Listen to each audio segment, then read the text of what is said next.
The past 2 weeks of the college football landscape have gone completely mad as BCS chaos has reigned supreme. And you know what? It's reigning supreme here on game day as well. Anthony Della, Calce, the only man to pull in a winning week last week. You're in first place. If that's not chaos, I don't know what is. Yeah, you could say it's chaos, but it's nothing compared to the BCS. As you know, I love BCS chaos, but the last couple weeks I wasn't sure it was going to break out.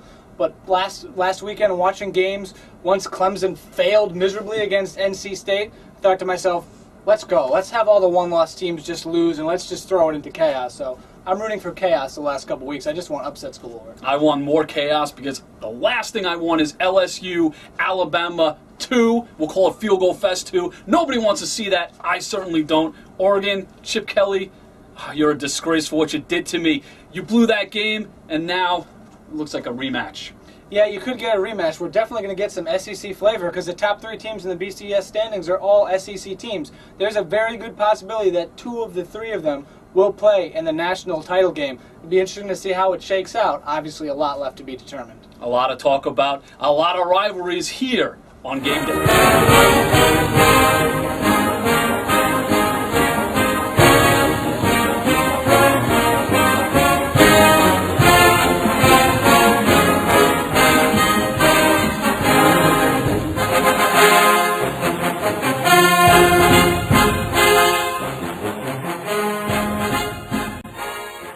Long-standing rivalry is going to kick it off here on game day. Number 22, Notre Dame, goes into number 6, Stanford. Stanford, we all know what happened. They lost to Oregon 2 weeks ago, out of the national title picture. But still, they have a lot to play for in this one.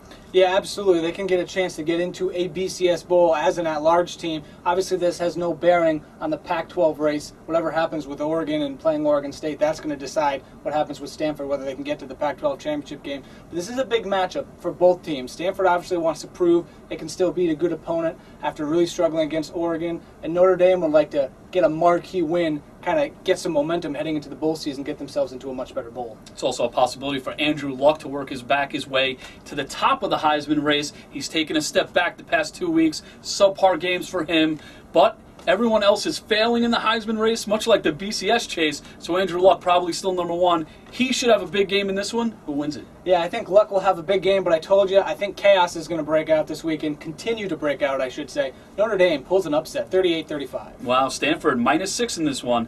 They're going to win it, 35-24. It seems forever ago that we talked about the Virginia Tech Hokies on the show. It's especially surprising considering I'm sitting next to one right here. Yeah, don't ask questions. Number 5 Virginia Tech goes into Virginia. Big rivalry matchup in this one. It also has an ACC title implications on the line. And guess what for the Hokies? BCS title implications as well. Yeah, if more chaos ensues, Virginia Tech could work their way into the national championship game. It's unlikely, but it is possible. Meanwhile, whoever wins this game will be going to the ACC championship game. Virginia Tech's been there and won it before. Virginia's trying to get there for the first time. This is as significant as this rivalry has been in a long time. Virginia Tech's dominated recently. Virginia has not won the game since 2003. Yeah, not a lot of people know that Virginia's actually having a solid football season. They may not be ranked, but they're going to give Virginia Tech a lot of problems in this game. Who do you got winning? Yeah, I think this is going to be a competitive matchup, but I think Virginia Tech's big, bruising quarterback, Logan Thomas, makes a difference. The Hokies win this one, 32-24. Yeah, Virginia Tech -5.5 in this game. They win it 27-20. If you haven't noticed, this is a supersized edition of Brad Carroll's Game Day. We're giving you 9 picks, and this one right here, a bonus. Number 17, Clemson, goes into number 12, South Carolina. Clemson, they were in the national title hunt just a little while ago. Big loss to NC State. God knows what they're going to do in this game. Yeah, Clemson went back to same old Clemson, playing a game they were supposed to win and win handily, and they got absolutely crushed.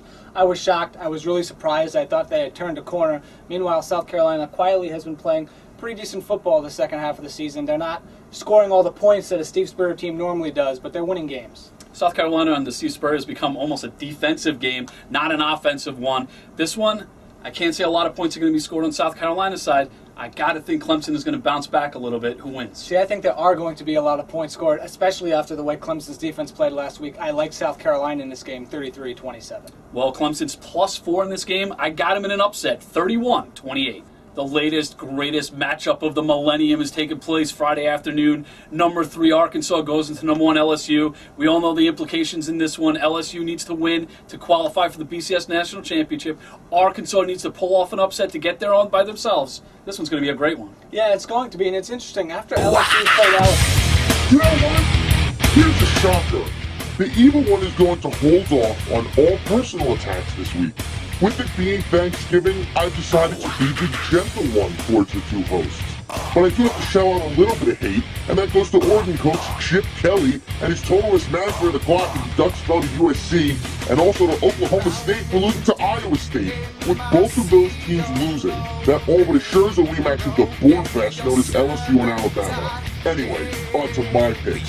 Stanford -6, Clemson +4, Penn State +14.5, Virginia Tech -5.5, Georgia -6, Auburn +21, Michigan -7.5, Nebraska -9.5, and my game of the week. Arkansas goes to the Downtown Rouge to battle LSU. It's number 1 versus number 3, but Arkansas doesn't show up in big games. This one is pretty simple. LSU rolls 31-14. Well, I don't know what to say about that. It's nice to him that he's spreading the Thanksgiving cheer. Happy Thanksgiving to you too, Evil One. I hope you enjoy your turkey or whatever it is that evil ones eat on Thanksgiving. Pheasant.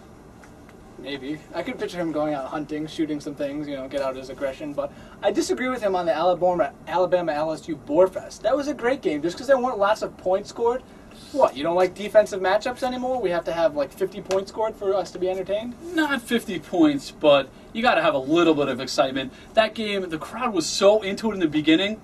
In the second quarter, they were dead. That was the game of the millennium, like I just said. And what happened?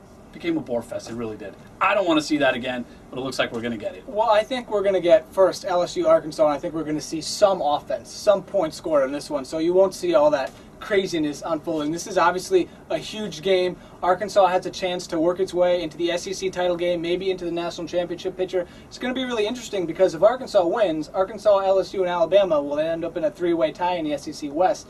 And based on BCS standings and kind of some interesting mathematical formulas, it's really tough to say who's going to be in the SEC title game.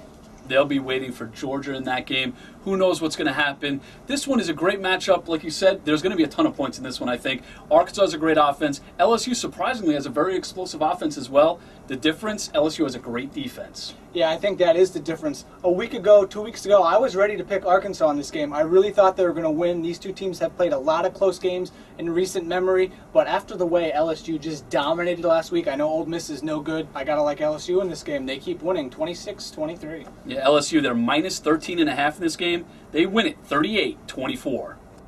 Yet another rivalry game goes up on the board as number 13 Georgia takes on number 23 Georgia Tech. This one, interesting matchup. Georgia started 0-2. They've won 9 in a row. Coach Mark Richt off the hot seat, possibly Coach of the Year. Yeah, you never know what can happen when you catch a hot streak, and I think Georgia will continue that hot streak even though they struggled last week. They'll beat Georgia Tech 38-30. Yeah, Georgia minus 6 in this game. I got them winning a close one, 31-30.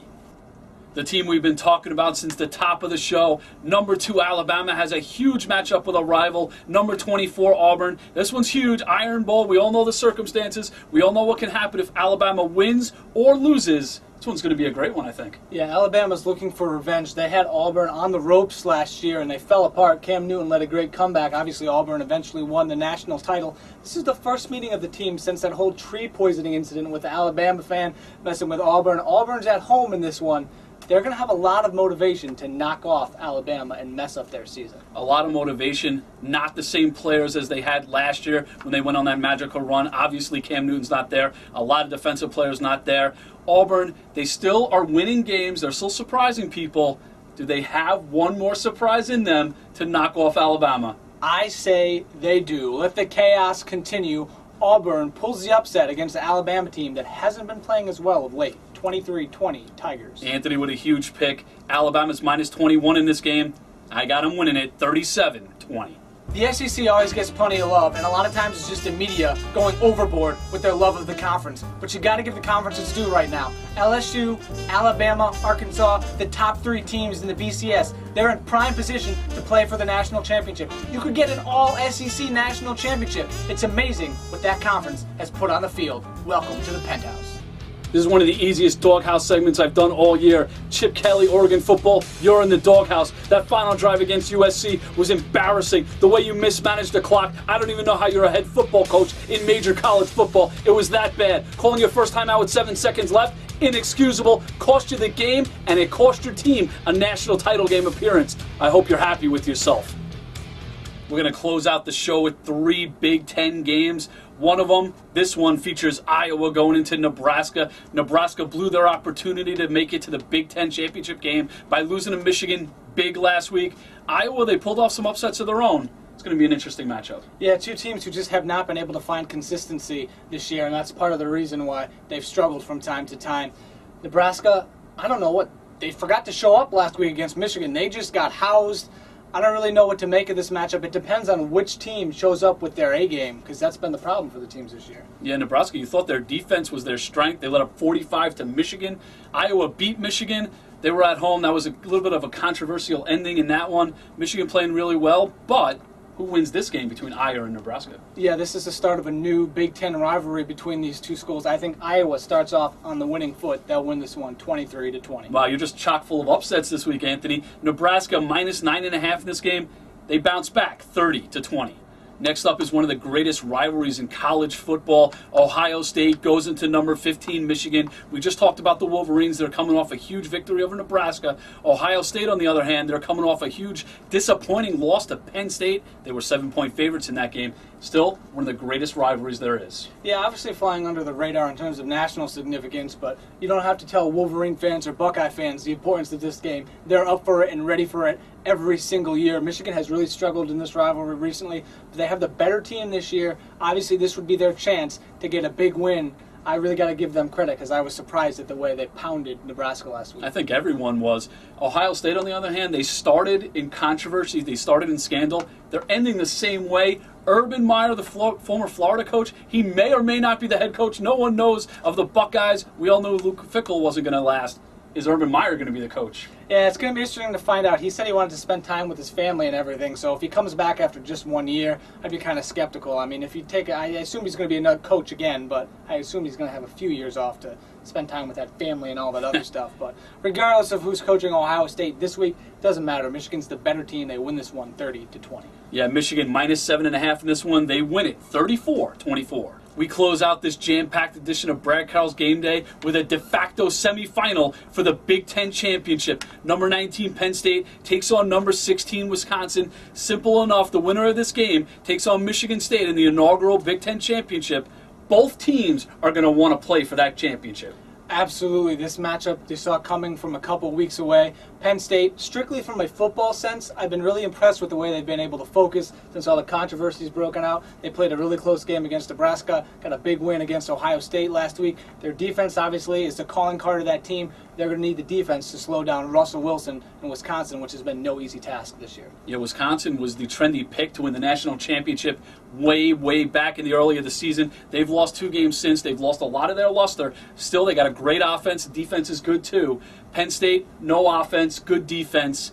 This one could go either way. Yeah, I think it's going to be a close game. I think the difference is Wisconsin is at home. They're going to have a huge home field advantage, and I think Russell Wilson will make enough plays to get by that Penn State defense. The Badgers win this one 28-24. Yeah, Wisconsin's minus 14.5 in this one. I don't see any way they don't win it. Wisconsin 31-14. They win it. They play for the Big Ten Championship. From Anthony Della Calce over here, for the evil one Craig Carroll, for Joe Fortunato behind the camera, I'm Brad Carroll. We'll see you next week. Happy Thanksgiving, everybody.